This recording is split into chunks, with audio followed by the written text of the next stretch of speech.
수밖에 없습니다. 그리고 우리의 입에서 나오는 고백은 감사와 은혜뿐입니다. 일주일 만에 다시 주님께 머리를 숙여 기도합니다. 지난 코로나 바이러스를 통해서 주시는 교훈은 우리가 예배에 얼마나 허식적이었고 간절함이 없었음을 느꼈습니다. 이제 저희의 마음과 자세를 가다듬고 두려운 마음으로 주님께 나아갑니다. 주님의 이름을 마음대로 부르고 말씀을 듣고 찬송할 수 있음이 얼만큼 큰 감사의 제목임을 고백합니다. 주님만이 홀로 영광을 받으실 분이시고 아무리 외쳐도 부족한 그 놀라운 그 이름입니다. 그 앞에서는 우리는 당신께서 만든 피조물임을 확실히 인식하게 하옵소서. 주님의 뜻에 의해서 설립된 새생명 방주교회의 창립 감사 예배와 요양선교회 영남본부 설립 예배가 이번 주 토요일에 열립니다. 모든 행사가 주님이 기뻐하시는 방향으로 치루어지게 하시고 인간의 공로가 아닌 모든 것이 주님의 은혜임을 고백하는 날이 되게 하옵소서. 이 공동체를 통해서 하시려는 주님의 사역에 쓰임받는 지체들이 주님께서 쓰시는 통로로만 사용되게 하시고 인간의 자랑들은 설 자리가 없게 하옵소서. 오늘 강단에서 말씀을 선포하시는 고용환 목사님께 성령의 강한 능력을 주셔서 성령의 양날의 검으로서의 말씀이 그동안 우리 마음대로 살아왔던 잘못된 인생관들을 바로잡혀지는 귀한 시간이 되게 하시고 듣는 우리는 순종하는 겸손한 마음으로 아멘으로 받아들이게 하옵소서. 예수님의 이름으로 기도드렸습니다. 아멘.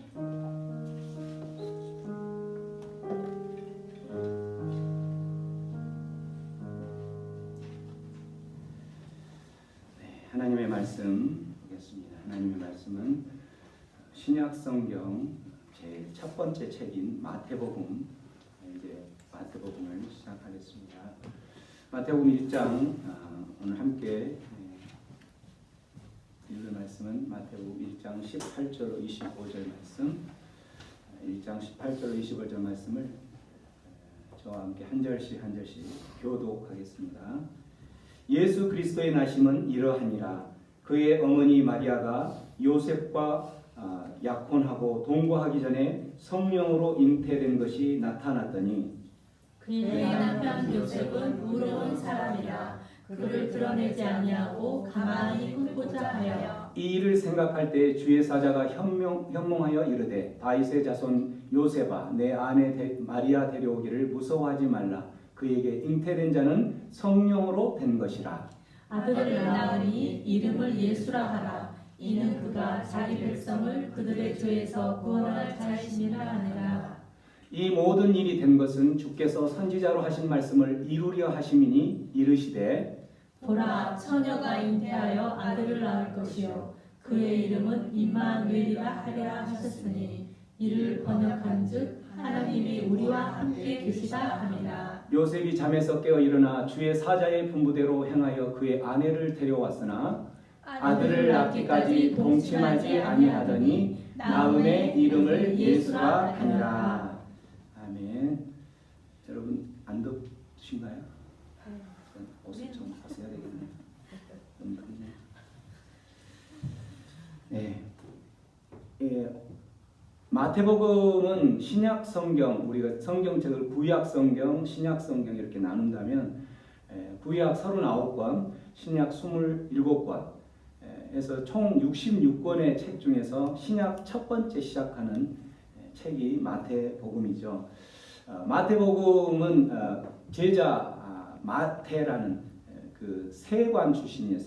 세리 출신 마태가 기록한 책인데 그 기록 시기하고 왜 이 책을 기록을 했을까? 그 기록 배경을 잠깐 보면 예수님께서 십자가에 못 박히신 게 33세 때 돌아가신 거죠. 그래서 십자가에 못 박히신 후 약 한 30년 정도 지났을 때, 그러니까 예수의 제자들이 예수님으로부터 충분히 교육을 받고 양육되어서 훌륭한 제자로 이제 커가고 있는데 그 커가고 있는 시간이 30년이 지났다는 거예요. 30년이 지나는 동안 어떤 일이 벌어지냐면 우리들이 굉장히 이제 그 강한 좋은 교육을 받고 그렇게 하더라도 그때는 확신이 있어서 그렇게 살아가는데 이게 기록으로 남아있지 않을 때에는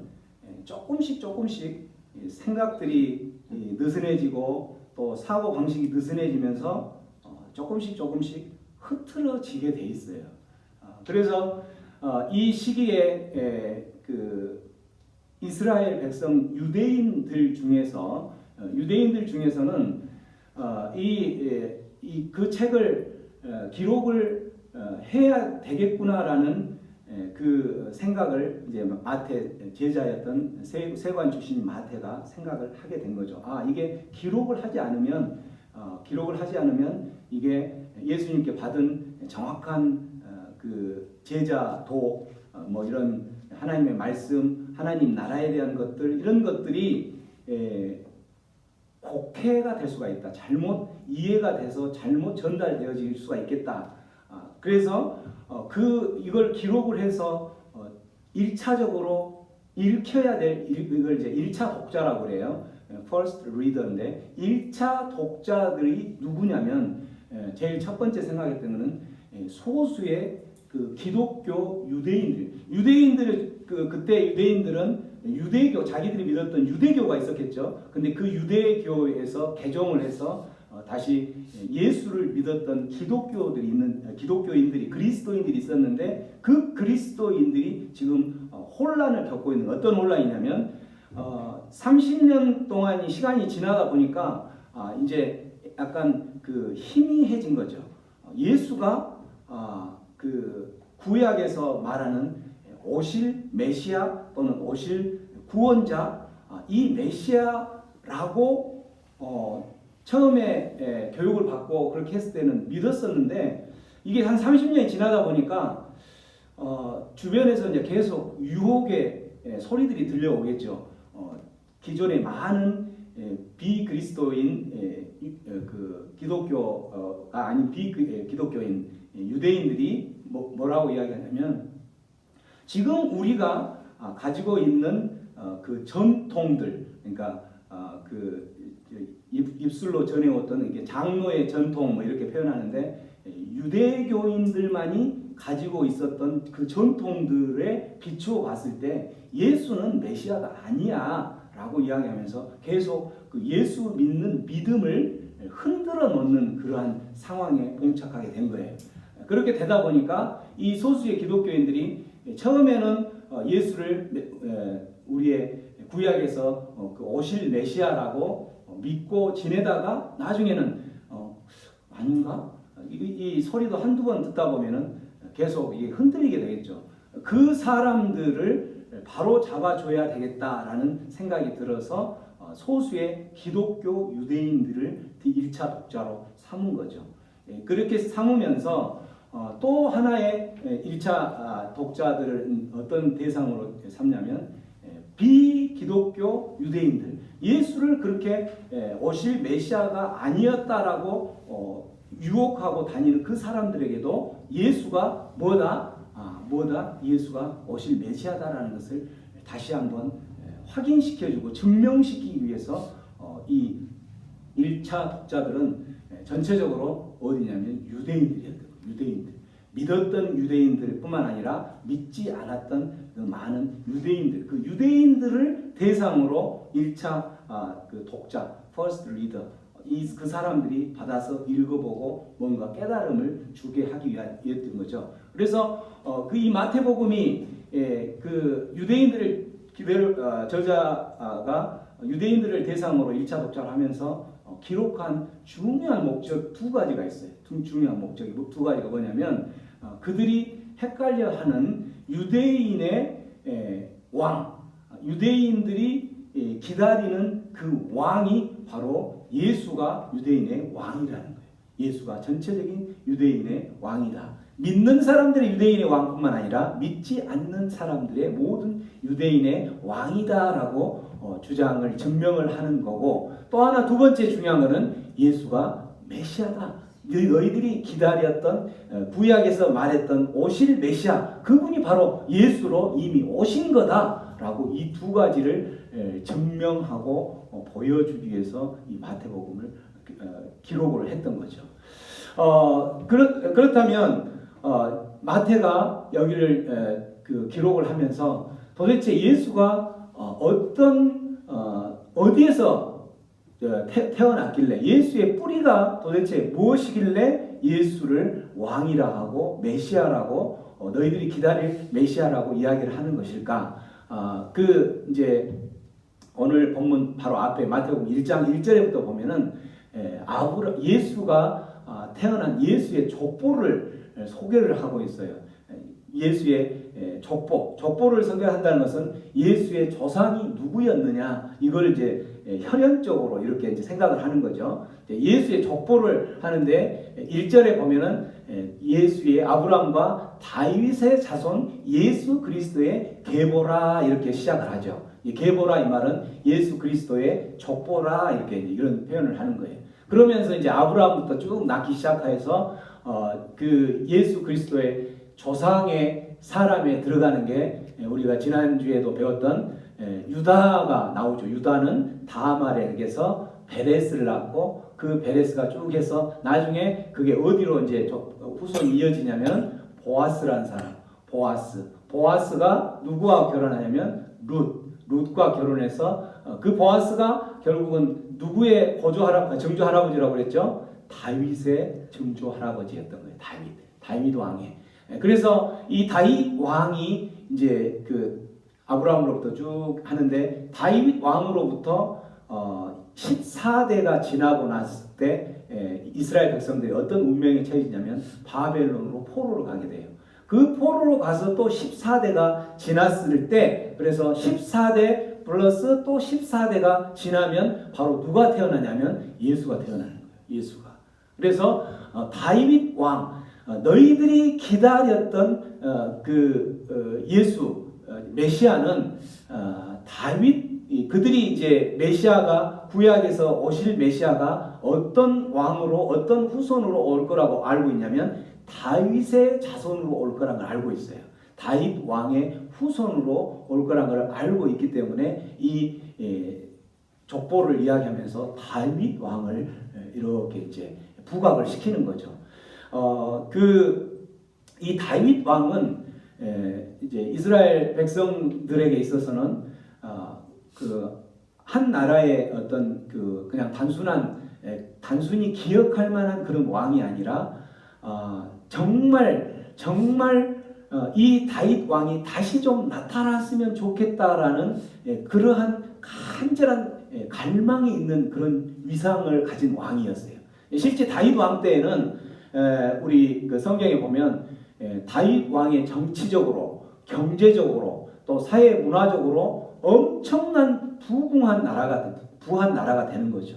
정치적으로뿐만 아니라 외교적인 힘도. 그래서 다윗이 통치하던 그 시절에는 주변에 있는 모든 나라들이 이 이스라엘의 조공을 바칠 정도로 그렇게 다윗 왕국은 거대하고 엄청났던 거예요. 근데 그 다윗 왕이 지나고 나서부터는 이스라엘의 이제 다른 왕들이 쭉 진행되면서 이스라엘은 점점 어떤 상태로 몰락하게 되냐면 주변의 강대국들에 의해서 지배받는 나라로 변해지는 거죠.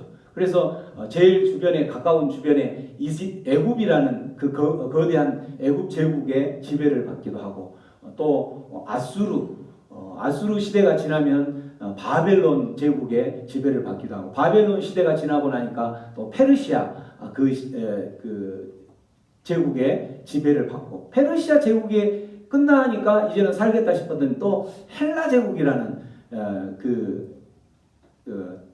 헬라 제국의 지배를 받게 돼요. 헬라 제국이 끝나고 나니까 또 로마 제국의 지배를 받게 되는 거죠. 지금 예수님이 태어나서 이렇게 마태복음이 기록된 이 시기는 어느 제국의 지배를 받을 시기냐면 로마 제국의 지배를 받아서 로마의 한마디로 속국으로 살아가고 있는 그러한 상태인 거죠. 그래서 그들이 기다렸던 다윗 왕과 같은 거대하고 강성한 힘을 가진 그러한 왕이 다시 나타나서 예전에 그 다윗 왕과 같은 명성을 이 이스라엘이 다시 한번 회복을 했으면 좋겠다. 그런 왕이 우리를 이러한 그 속국으로부터 로마의 속국으로부터 해방을 시켜줬으면 좋겠다라고 간절히 기대했던 거예요. 다윗 왕 같은.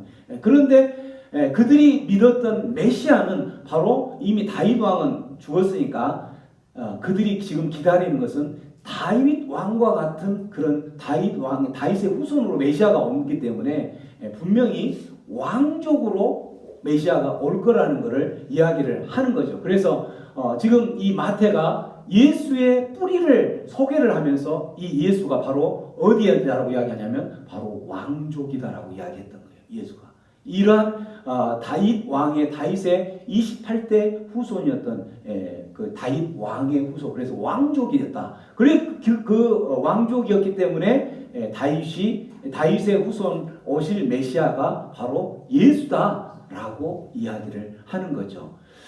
또 하나는 예수 뿌리를 마태 저자는 뭐라고 이야기하냐면 오늘 제 본문에 나오면 예수 그리스도의 나심, 예수 그리스도가 태어난 것은 이러한 경로, 이러한 뿌리에서 찾을 수가 있다라고 하면서 이야기를 하는데 그의 어머니 마리아가 요셉과 약혼하고 이제 제가 가로를 열고 정혼하고 이렇게 표현을 했는데 이 약혼은 지금 우리나라에서 말하는 그런 약혼의 개념보다는 좀 강한 정식 결혼은 아닌데 약혼 이제 정혼이라는 표현을 쓰는데 그 정혼은 그 법적으로는 부부예요.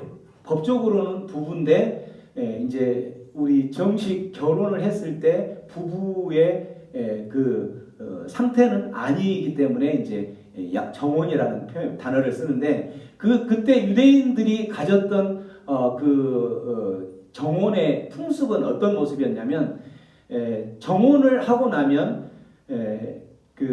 법적으로는 부부지만 이 정혼한 상태에서 동거를 할 수는 없어요. 동거한다는 것은 우리가 부부하면 같이 살면서 이제 서로 부부 관계도 갖고 이런 생활을 같이 할 수 있는 것을 그 정식 부부라고 생각한다면 이 유대 민족에 있어서의 정혼 풍습에는 1년 동안 동거할 수 없어요. 정혼 기간에는. 그 1년의 기간을 둔 이유 중에 하나가 뭐냐면 아내이지만 혹시라도 이 아내가 부정을 해서 임신을 했을 수도 있을 거 아니에요. 그죠? 그러면 그 임신한 그게 이제 1년을 지나고 나면 임신하면 분만하고 10개월 후에는 분만하고 이제 아이가 태어나기 때문에 그게 드러날 수밖에 없죠. 그죠? 그것 때문에 1년을 이제 동거하지 않고 기다리는 거, 이게 풍습인 거죠.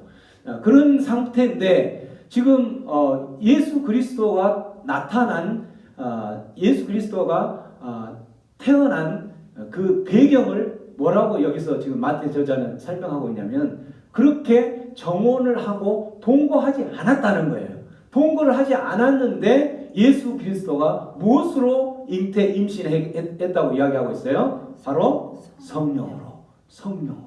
성령으로 잉태되었다. 그래서 예수의 뿌리는 예수의 아버지가 요셉인데 요셉이 이제 우리 정상적인 인간들이 가지고 있는 정상적인 부부 관계를 가진 그러한 곳에서 태어난 것이 아니기 때문에 요셉의 뿌리는 무엇이다? 바로 성령이다. 성령이 요셉의 뿌리였다는 거죠. 이해가 안 되죠. 그죠? 네, 이해가 안 돼. 성령이 요셉의 뿌리였다라고 이야기하는데 예수가 성령으로 인해서 나타났다라고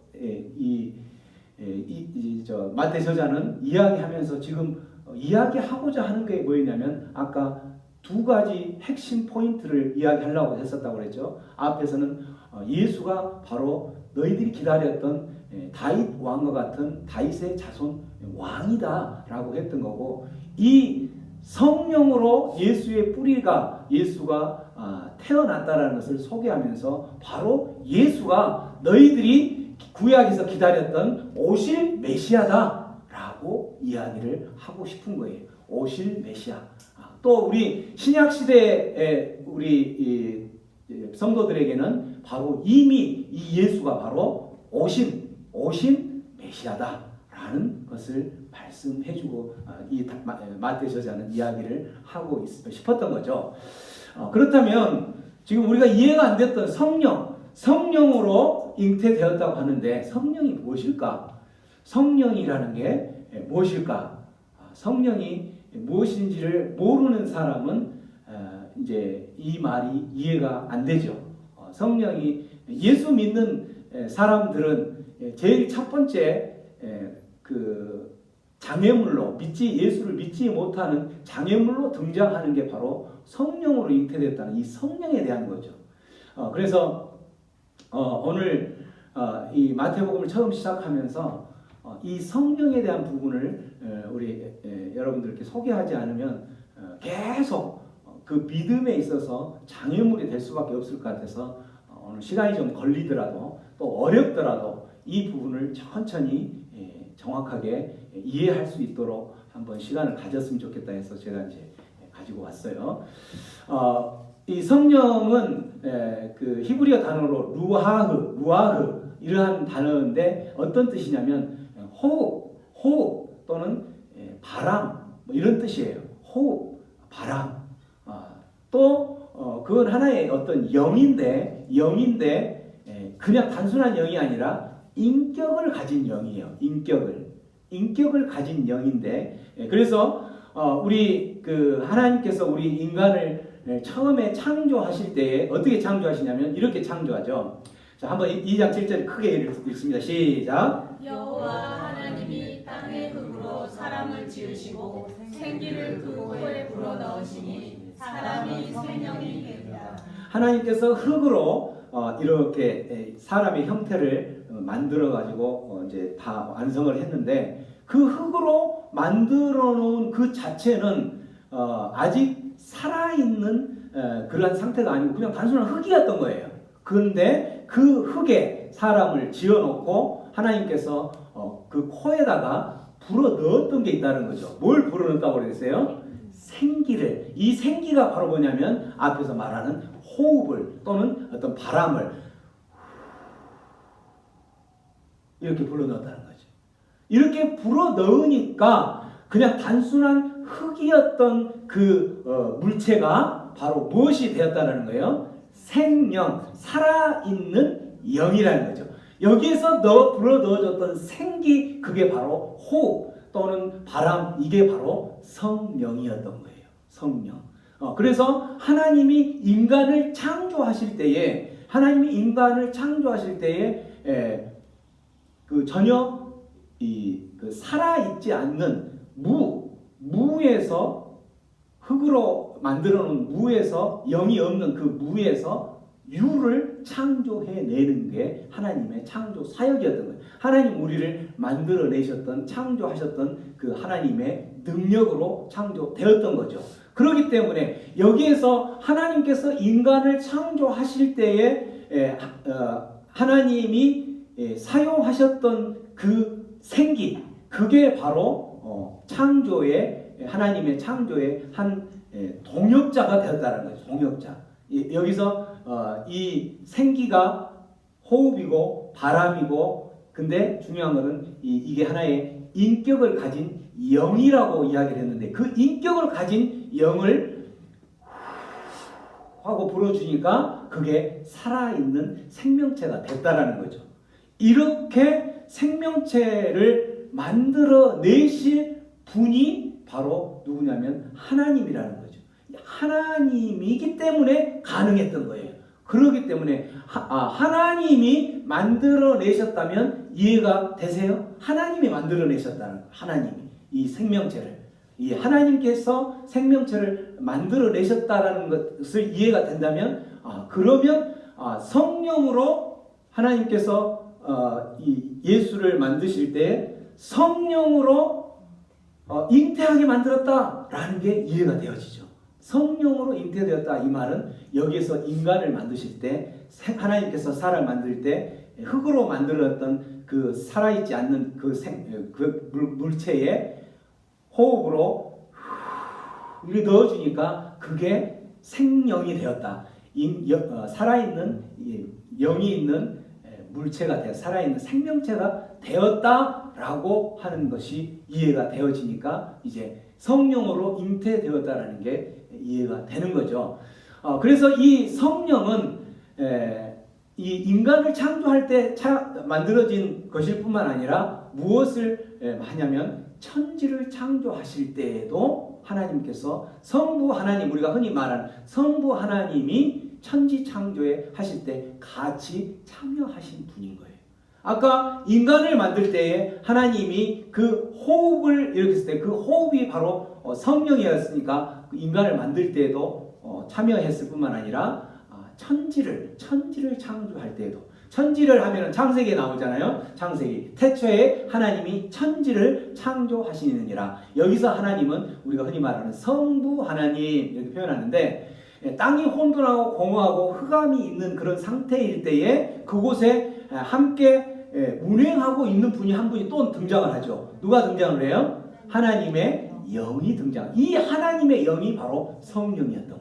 하나님의 영이. 그래서 천지를 창조할 때에 하나님이 창조하시는데 거기에 함께 동역해서 참여했던 분이 하나님의 영, 성령이 참여했던 거예요. 여기에서 지금 천지를 창조할 때 또 한 분을 소개하는데 바로 성자 예수님을 소개를 하는 거예요.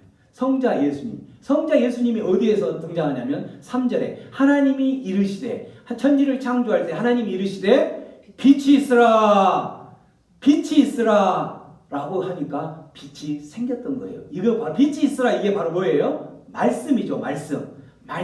말씀으로 하나님께서 천지를 창조하실 때에 빛이나 이런 모든 만물을 창조하실 때에 그 손으로, 사람은 흙으로 빚어서 만들었지만 모든 우주 만물을 할 때는 뭘로 창조하시는 거예요? 말씀으로 창조하시는 거예요. 빛이 있으라, 해가 있으라, 달이 있으라, 동물들이 있으라, 육지에 있는 모든 곳에 채소 곡식들이 있으라 하니까 그렇게 생겼던 거예요. 이게 바로 뭐냐면 말씀이라는 거예요. 말씀이 바로 뭐냐면 예수님이 말씀하실 때 내가 곧 길이요 진리다라고 하면서 예수님이 말씀인 거예요. 예수님이 말씀인데 이 말씀이 요한복음에 보면 말씀이 육신이 되어서 이 땅에 오셨다라고 했어요. 그렇기 때문에 3절에서 하나님이 창조하실 때에 창조에 또 한 동역자를 사용하시는데 그게 바로 누구냐면 예수, 성자 예수를 말하는 성자 예수, 말씀으로 창조하신 거죠. 이렇게 천지를 창조하실 때에는 하나님께서 지금 하나님과 함께 성부 하나님이 함께 참여하시는 세 분이 등장을 하는 거죠. 세 분. 이게 바로 성부 하나님, 성자 하나님, 그 다음에 성령 하나님 이렇게 등장을 하는 거예요. 그래서 여기서 말하는 성령이 무엇인가? 호흡이다. 이 또 어떤 바람과 같았다. 인격을 가진 영이었다. 천지를 창조하신 곳에 참여하신 그 분이었는데 바로 그 성령이 천지를 창조할 때 했던 바로 어떤 분이냐? 성령 하나님이었다는 거죠. 천지를 창조하실 때에 이 세 분이 등장을 하는데 여기서 세 분이 등장하는 모습을 우리 그 천지 창조뿐만 아니라 사람을 창조할 때도 똑같이 등장을 하죠. 자, 25절에 보면 하나님이 땅의 짐승을 그 종류대로 땅의 짐승을 창조하셨던 거예요.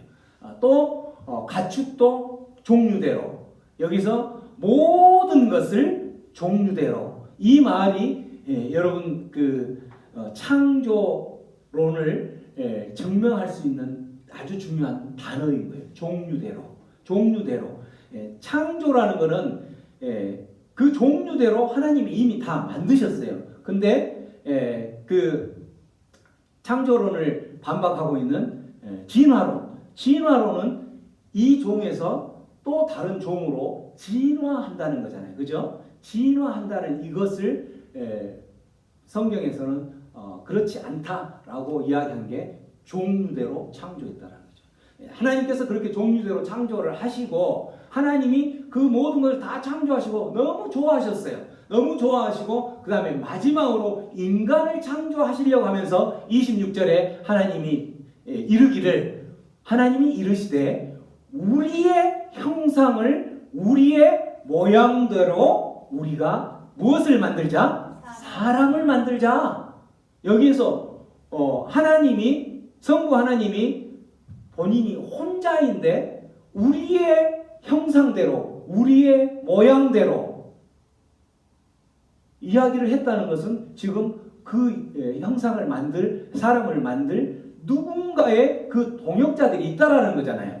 이게 바로 아까 이야기했던 그 세 분이 등장하는 그 모습에서 성부 하나님, 그 하나님이 이야기하면서 성령, 우리가 지금 알아가고 있는 성령 하나님과 함께 성자 예수님을 그곳에서 같이 이야기를 하는 거예요. 우리의 형상을 따라서. 여기서 우리라는 이 복수형으로 나오는 이유가 바로 그거죠. 그래서 하나님이 자기 형상대로 하나님의 형상대로 사람을 창조하셨더라. 여기에서 세 분의 성령의 그래서 성령은 여기서 세 분 중에 어떤 그 한 분으로 소개를 하고 있는 거죠. 세 분 중에 한 분으로.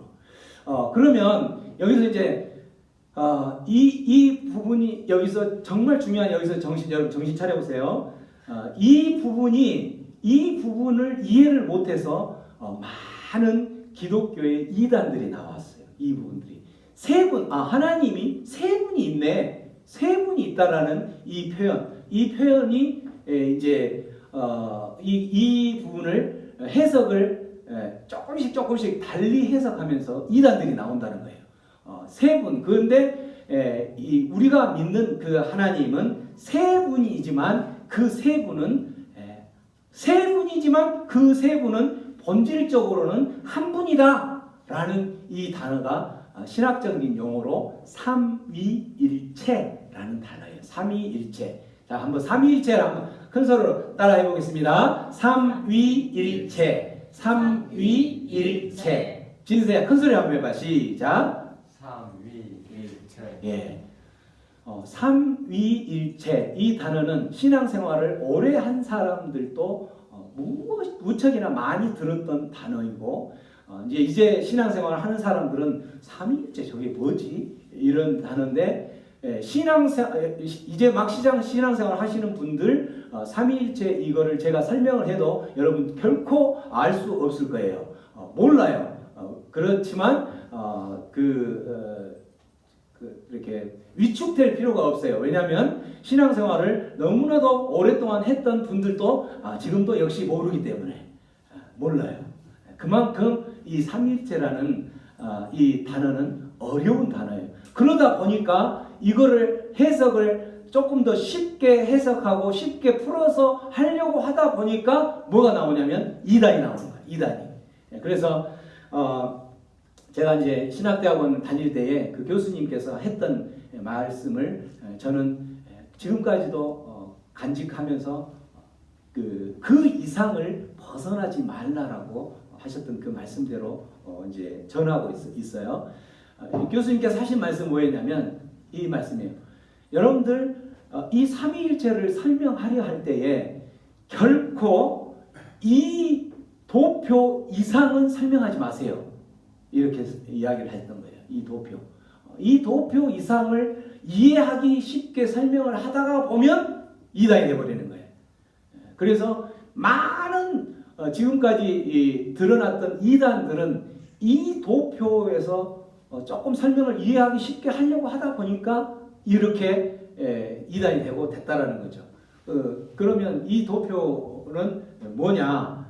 여러분 이제 눈이 있는 분들은 이 도표를 금방 알 수 있을 거예요. 자, 제일 가운데 동그라미가 뭐냐면 본질이라고 써있죠. 본질. 영어로는 one substance, 본질 또는 essence, 어떤 뭐 우리가 흔히 엑기스, 에센스 이런 한마디로 본질이라는 뜻이죠. 본질. 그 본질은 하나라는 거죠. one substance, 한 본질이 하나예요. 그렇기 때문에 그 본질을 놓고 하나님 위에 성부 하나님과 했으면 거기에 지금 뭐로 돼 있어요? 영어로 is가 돼 있죠. is. 그러니까 성부 하나님 성부 하나님은 성부 하나님 is one substance. 이게 본질적으로 한 하나님이다. 그래서 그 동그라미 가운데 동그라미는 하나님이라는 단어를 거기다 넣으면은 성부 하나님 is 하나님. 그 다음에 성자 하나님 is. 성자 하나님이 예수님이죠. Jesus is 하나님. 또 성령 하나님 Holy Spirit. Holy Spirit is God. 하나님. 여기는 이 말에는 다 모두가 is가 붙는다는 거죠. 그러니까 본질적으로 하나님이라는 말은 무슨 말이냐면 본질적으로 성부 하나님이나 성자 하나님이나 성부 하나님이나 성자 하나님이나 성령 하나님은 모두가 다 is God 하나님이라는 거예요. 하나님 본질적으로 하나님인데 근데 이분들이 따로따로 봤을 때에 성부 하나님 is not Jesus. 이 말은 성부 하나님은 예수하고 틀리다라는 거예요. 성부 하나님 예수가 아니라는 거죠. 또 다시 말하면 Jesus is not 성부 하나님. 예수님은 성부 하나님이 아니라는 거죠. 또 성자 하나님 Jesus is not Holy Spirit. 예수님은 성령 하나님이 아니라는 거예요. 또 성령 하나님 Holy Spirit is not Jesus. 성령 하나님은 예수님이 아니라는 거예요. 각각이 다 자기만의 인격을 가졌어요. 이걸 아까 성령 하나님이 인격을 가진 영이라고 그랬죠. 인격을 영어로 person 또는 personality 이렇게 표현하는데 이 인격을 가진 영이다 해서 그 인격을 위라고 그래요. 위. 그래서 삼위 각각의 개별의 분명히 다른 인격을 가진 분이다. 성부 하나님, 성자 하나님, 성령 하나님은 모두가 다 각각 자기만의 인격을 가진 삼위라는 거예요. 삼위. 근데 삼위인데 분명히 그렇게 다른 삼위인데 본질적으로는 하나다.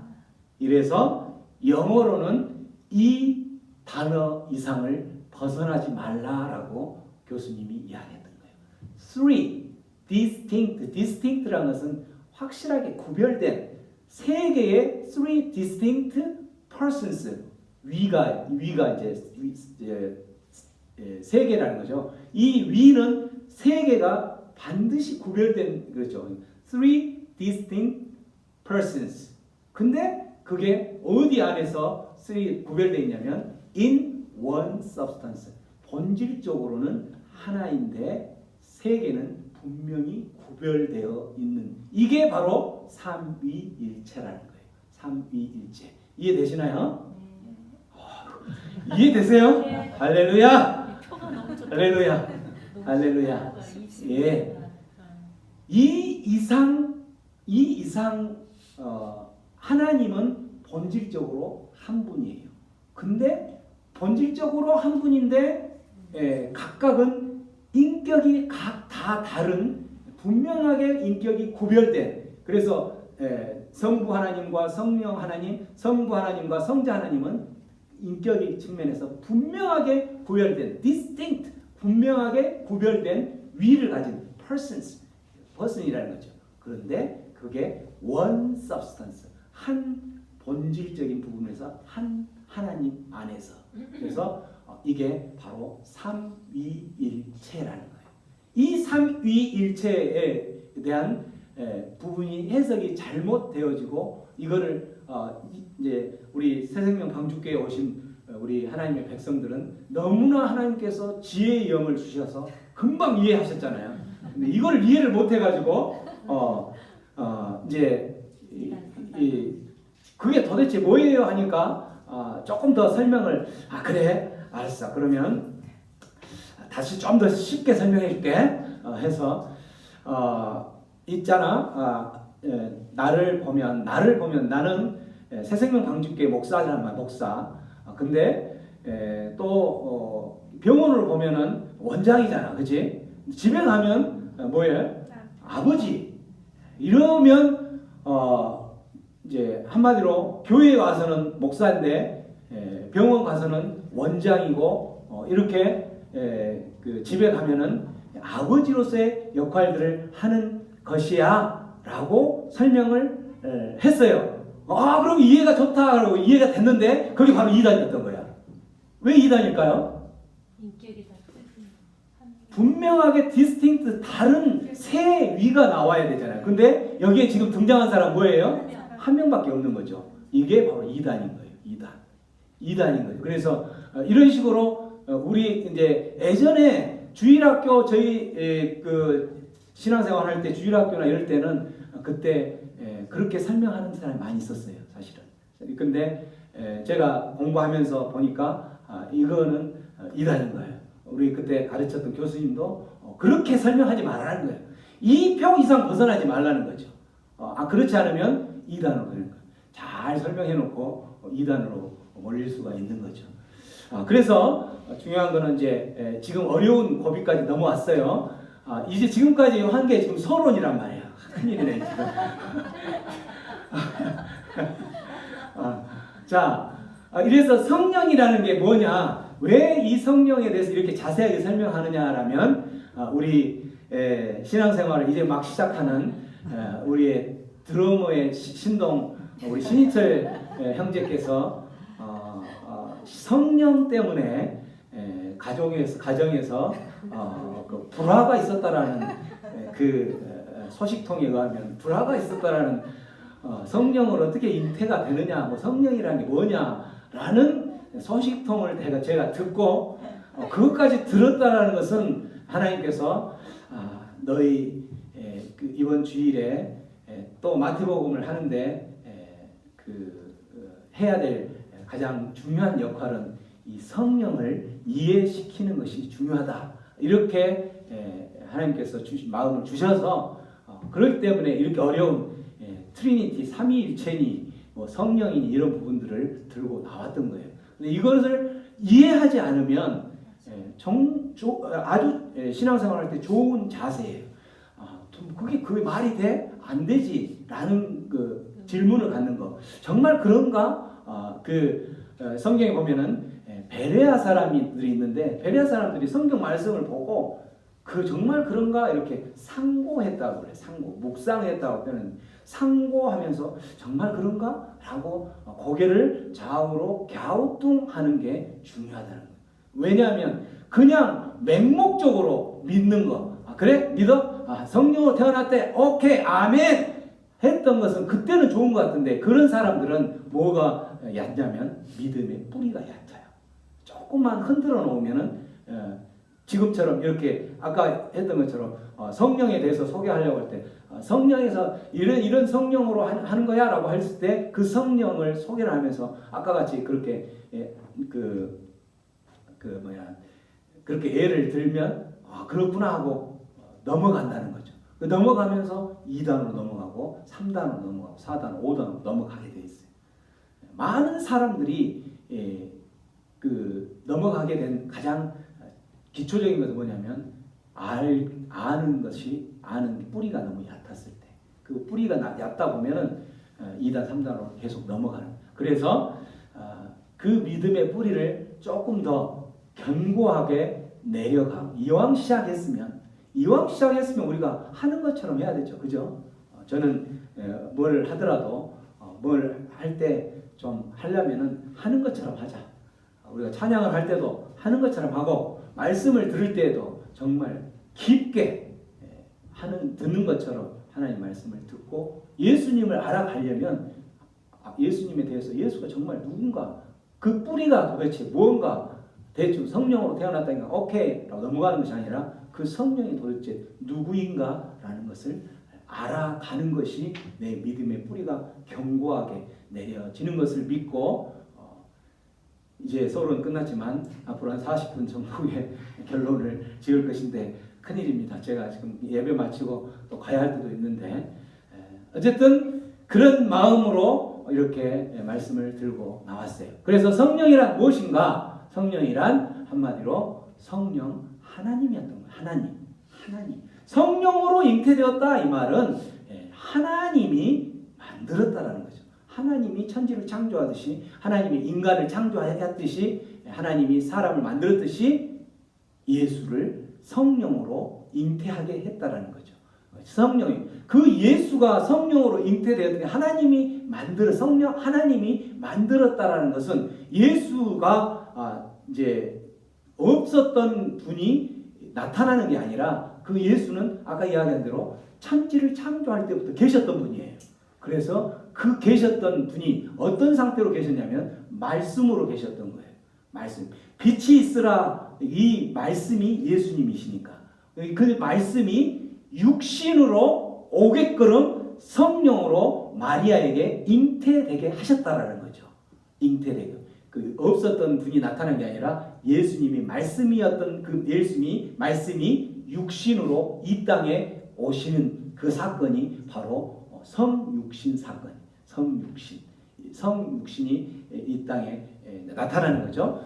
그래서 어쨌든 성령은 이런 성령 하나님의 그 역할들인데 성령은 또 하나 뭐냐면 그런 천지 창조를 하는 것뿐만 아니라 무엇을 하냐면 이제 신앙생활을 계속 하다 보면 보혜사 성령 이런 단어를 많이 들을 거예요. 보혜사라는 말은 돕는 역할을 한다는 거죠. 돕는 어떤 성부 하나님께서 천지를 창조할 때나 사람을 창조할 때 이때도 같이 동력자로 도왔지만 그 성령 하나님께서 신앙생활하고 있는 이 땅에 우리들 가운데 오셔서도 우리의 마음 가운데도 오셔서 무엇을 돕냐면 믿음을 갖는 데에도 도와주시는 거예요. 이걸 보혜사 성령 이렇게 표현하는 거죠. 보혜사 성령. 믿음을 가질 때. 믿음을 갖는다는 것은 우리가 신앙생활할 때 어떤 신앙 고백을 해요? 아까 신앙 고백을 했을 때 전능하사 천지를 만드신 이렇게 할 때 전능하다. 하나님이 전능하신 분이다. 천지를 만드신 분이다. 또 우리가 이야기했을 때 동정녀 마리아에게 잉태되었다라는 거 신앙 고백을 하죠. 이런 고백을 할 때 그러한 고백이 믿음 안에서 우리가 믿어지게 도와주는 역할을 해주는 게 성령님이 도와준다는 거죠. 보혜사. 이럴 때는 보혜사 성령님, 이 성령님이, 성령 하나님이 보혜사. 또한 우리 성령 하나님이 우리와 늘 같이 동행하시면서 우리의 어떤 위험과 사망의 그런 골짜기 가운데 있을지라도 그 사망에서도 우리의 울타리가 되어주시고 우리를 도와주시는 이 보혜사 성령의 역할을 한다는 거죠. 그래서 우리가 기도할 때에 그 성령 하나님 내가 너무 힘듭니다. 나에게 이러한 힘든 상황 가운데 나를 일으켜 주실 분은 오직 하나님뿐입니다. 라고 성령 하나님을 부르는 거예요. 성령 하나님. 이때 성령 하나님 부르기도 하고 또 성부 하나님 부르기도 하고 예수님 부르기도 하고 왜냐하면 삼위일체를 우리 배웠으니까 모두가 다 하나님은 삼위일체 본질적으로 하나이신 하나님이시기 때문에 그래서 성령이라는 것은 이러한 성령 하나님의 모습이고 그 역할들을 감당할 수 있는 분이라는 거죠. 이런 성령 하나님의 그 역할을 그거를 깨닫지 못한 요셉은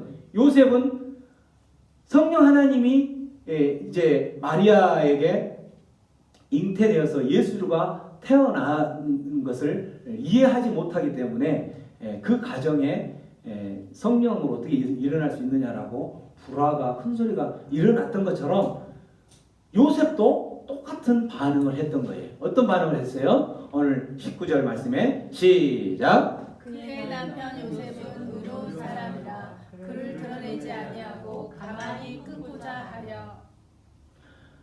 아내가 아까 18절에 정혼을 해서 1년간을 동거하지 않아야 되는데 동거하기 전에 뭐가 지금 드러났어요? 임신했다는 게 드러난 거죠. 근데 그 남편 요셉은 성령으로 잉태되었다는 이 내용들을 모르기 때문에 뭐라고 이야기하냐면 그를 드러내지 않고라는 표현은 뭐냐면 이제 드러내지 않고 가만히 끊고자 했다는 것은 이것은 이제 이혼을 해야 되는. 아까 정혼은 법적으로는 부부라고 그랬잖아요. 그러니까 이혼을 하려고 생각을 했던 거죠. 이혼을 하는데 이혼의 방법을 가만히 드러내지 않고 가만히 끊으려 했다. 그때 당시에 이제 결혼한 부부가 이혼을 할 수 있는 방법은 이제 예를 들어서 부인이 부정을 해서 임신을 했는데 이것을 이혼을 해서 할 수 있는 그 방법은 두 가지가 있었어요. 한 가지는 뭐냐면 그 아내를 임신한 아내를 대중들 앞에 모아놓고 이 아내가 지금 정혼을 해서 1년 동안 동거하기 전에 나는 동거를 하지 않았는데 임신을 했다. 이거는 부정한 것이기 때문에 그러기 때문에 나는 이 여자와 어떻게 해야 되겠다? 이혼을 해야 되겠다라고 하면서 그 선포를 하는 거예요. 그렇게 선포하면 그 시대 구약 시대에는 그렇게 선포함과 동시에 그 여자는 그 많은 모인 군중들의 도를 맞아서 죽게 돼 있어요. 그 방법이 하나가 있고 또 하나는 그냥 조용하게 그렇게 예를 들어서 이제 그렇게 하게 되면 그 부인은 이제 죽게 되니까 이 요셉은 두 번째 방법을 택했던 거예요. 요셉은 그 아내를 사랑했고 또 요셉은 그 일을 행하기 전에 어떤 사람이라고 등장하고 있어요? 의로운 사람이라. 의로운 사람이라 이 말은 경건한 사람이라. 경건한 사람이라 이 말은 가정을 중요시 여기는 사람이다 라는 생각을 가지면서 그가 했던 것은 뭐냐면 가만히 조용하게 그냥 몰래 이혼을 하려고 했던 거죠. 그래서 이 하나님이 성령 하나님이 이제 그 요셉은 그러한 성령 하나님이 그렇게 했던 것을 알지 못하기 때문에 이렇게 했던 건데 이제 그 성령 하나님은 성자 하나님은 예수의 몸으로 지금 오시는 거잖아요. 근데 왜 성자 하나님은 이 땅에 낳고 다닌 이 땅에 그 사람의 몸을 통해서 올 수밖에 없었을까? 이유가 뭘까? 우리가 믿는 예수는 왜 이 땅에 오셔야만 했을까? 이렇게 요셉을 당황스럽게 만들고 가만히 이혼을 하려고 하는 그러한 상황까지 만들면서 왜 이 땅에 오셔야만 했을까? 그 오신 성자 하나님의 이름의 뜻에서 우리는 그 예수님이 오신 목적을 알 수가 있어요. 이름의 뜻에서 성자 하나님을 오셨을 때 그 이름은 두 가지 이름을 갖게 되는데 하나는 뭐냐면 예수라는 이름이고 하나는 임마누엘이라는 이름이야. 임마누엘. 예수라는 이름의 뜻이 뭐예요? 읽어볼게요. 시작. 자기 백성을 저희 죄에서 구원할 자. 임마누엘이라는 이름의 뜻은 하나님이 우리와 함께 계시다.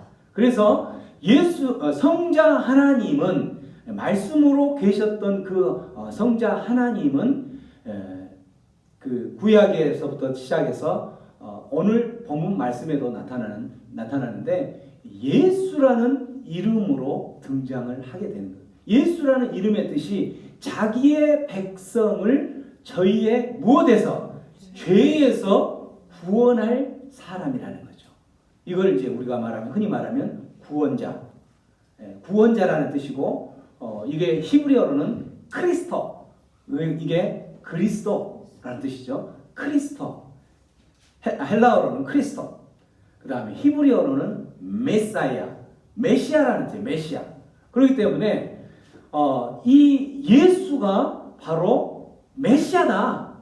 예수가 그 이름의 뜻이 자기 백성을 죄에서 구원할 자 메시아다. 메시아가 그리스도다라는 것을 지금 이야기하는 거죠. 그렇게 예수의 이름의 뜻이 자기의 백성을 죄에서 구원해야 될 자인데 어떻게 구원하냐면 두 번째 이름의 뜻이 뭐냐면 임마누엘이라는 뜻이에요. 임마누엘이 뭐예요? 하나님이 우리와 함께 계신다는 거죠. 그렇기 때문에 자기의 백성들을 죄에서 구원하실 때에 멀리서 그냥 예수님은 말씀이기 때문에 하나님이 말씀으로 천지를 창조하였듯이 말씀으로 너의 죄를 다 사하노라 끝 이렇게 하지 않는다는 거죠. 임마누엘 함께 하시는 하나님이기 때문에 그 이름의 뜻이 함께 하시는 하나님이기 때문에 구원을 하실 때 멀리서 말씀으로 하는 게 아니라 우리와 함께 하시기 위해서 그 말씀이 육신으로 마리아의 몸을 통해서 이 땅에 오셨던 거예요. 이름의 뜻으로. 그렇기 때문에 성자 하나님이 이 땅에 이렇게 오셔야 되었던 거죠. 이 모든 일이 된 것은 하면서 이제 구약에서 일어났던 일들을 이야기하는데 이 모든 일들이 된 것은 주께서 선지자로 하신 말씀을 못하기 위해서 이루기 위해서 이걸 성취라는 단어를 쓰는데 이루기 위해서 이렇게 되었다라고 하면서 구약에 도대체 그 말이 언제 있었느냐라고 하는 것을 소개를 하는데 이르시되 보라 처녀가 잉태하여 아들을 낳을 것이요 그 이름을 무엇이라? 임마누엘이라. 임마누엘의 뜻은 하나님이 우리와 함께 계시다라는 뜻이죠. 그래서 이 말씀은 이사야서라는 말씀이 이사야서는 예수님이 태어날 당시 약 700년 전에 있었던 말씀이라는 거죠. 700년 전에 예수가 메시아로 구원자로 임마누엘로 또는 예수로 나타나실 거라는 것을 예언을 하셨다는 거죠. 그 예언하셨던 것을 통해서 하나님께서는 그 일을 이루어 가신다라는 거죠. 그래서 하나님께서는 어떤 일을 계획할 때 어떤 일을 할 때 즉흥적으로 하지 않아요. 즉흥적으로 하지 않고 최소한 700년 최소한 1500년 전 아니면 태초에 하나님이 창조하시기 전부터 계획하신 계획대로 끌고 가신다라는 거예요. 이걸 바로 우리가 이제 신학적인 용어로 하나님의 구원 경륜 이렇게 표현하는데 하나님의 그러한 구원 경륜을 이해하지 못한 사람들은 성령으로 잉태되었다. 그 성령 하나님을 이해하지 못하는 사람들은 이 모든 모습들을 알 수가 없다라는 거죠. 그래서 우리가 참된 순종을 할 때에는 이러한 하나님의 구원 경륜을 깨닫지 못하는 사람들은 참된 순종을 할 수가 없어요. 하나님의 구원 경륜을 아는 사람, 하나님께서는 그냥 단순히 즉흥적으로 이끌고 가는 게 아니라 반드시 계획된 뜻 안에서 이 모든 우주 만물이 만사가 이루어지는 거구나라는 것을 아는 사람은 그는 이제 참된 순종을 할 수 있는 거죠. 그래서 요셉은 그 하나님께서 꿈에 다시 나타나서 이야기를 하죠. 하나님 꿈에 나타나서 아이가 잉태되었던 것은 무엇으로 잉태되었다? 성령으로 잉태되었느니라. 그 아내를 데려와라 라고 말씀을 하시니까 그 성령이 잉태되었다는 것, 하나님의 말씀으로 하나님께서 계획하신 뜻 안에서 하나님의 구원 경륜 안에서 이루어진 사건이라는 것을 알고 결국은 요셉이 이제는 어떻게 잠에서 깨어서 그 아내를 데려오는 거죠. 그래서 데려오는 순종을 한다는 거예요. 이 아내를 데려온다는 이 순종을 하는 것은 요셉에게 있어서는 엄청난 모험을 하는 거예요. 왜 모험을 하겠어요? 동거하기 전에 이미 임신된 그 아내를 데리고 온다는 것은 그 시대에 살아가면서 저 부정한 사람들이 그걸 이해할 수 없을 거예요. 사람들은 성령으로 잉태됐다는 것을 모든 세상 사람들은 이해할 수 없기 때문에 조롱하고 비난하고 어찌 그렇게 부정한 여인과 사는 거야 라고 하면서 조롱하고 비난의 소리를 견뎌내야겠다라는 다짐인 거죠. 이렇게 그래서 참된 순종을 하는 하나님의 구원 경륜을 깨달은 사람은 참된 순종을 하는 모습으로 변해가게 되는데 그 모습에 이제는 어떤 모습으로 가만히 끊으려 했던 이혼을 해서 가정을 파괴하려고 했던 모습에서 무엇으로? 가정을 지키는 모습으로 간다는 거죠. 이 모습을 가정을 지켜가는 모습으로 가는 것이 어떤 사람만이 할 수 있는 거냐면 어떤 사람? 성령의 모든 하나님의 구원 역사는 하나님께서 계획하신 뜻 안으로 해서 모든 것들이 이루어져 간다라는 것을 깨달자. 그런 자들은 누구예요? 하나님의 백성들, 하나님의 정말 참된 백성들만이 그렇게 간다는 거죠. 우리 이 마태복음을 통해서 하나님께서 1장부터 시작하는 것은 뭐냐면 예수가 도대체 누구냐라는 거예요. 예수가 도대체 누구냐? 우리들이 믿고 저와 여러분들이 믿고 신뢰하고 의지하는 그 예수가 바로 누구냐? 성자 하나님이었다라는 거죠. 성자 하나님인 그 예수가 바로 우리의 왕이라는 거죠. 우리의 왕이요. 우리가 흔히 죽은 주인된 권리를 행사할 수 있는 그 주군이 바로 누구냐면 예수라는 거죠. 예수. 우리들은 인생을 살아가면서 누구를 내 왕으로 모실 것인가, 누구를 내 주인으로 모실 것인가, 이거를 결정하며 살아가야 되는 거예요. 하나님의 백성은 누구를 우리의 주인으로, 우리의 왕으로, 내 주군으로 모시고 살아가는 거냐면 바로 성자 하나님인 예수님을 나의 주군으로, 내 왕으로.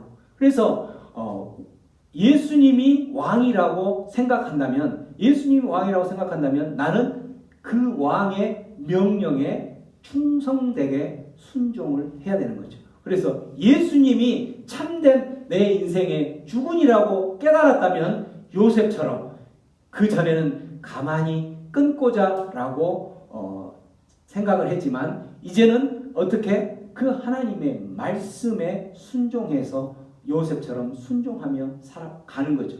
비난의 소리를 그 아내를 데리고 와서 산다는 것은 세상의 비난의 소리를 견뎌내겠다라는 다짐이겠죠. 그러한 다짐을 하는 결정을 하는 이유 중에 하나는 뭐냐면 하나님의 말씀에 더 우선순위를 두었다라는 거예요. 하나님의 말씀이 그렇게 하라고 했으니까 내가 이제 순종하겠다라는 하나님의 말씀에 민감하는 자로 살아가겠다라는 다짐이었던 거죠.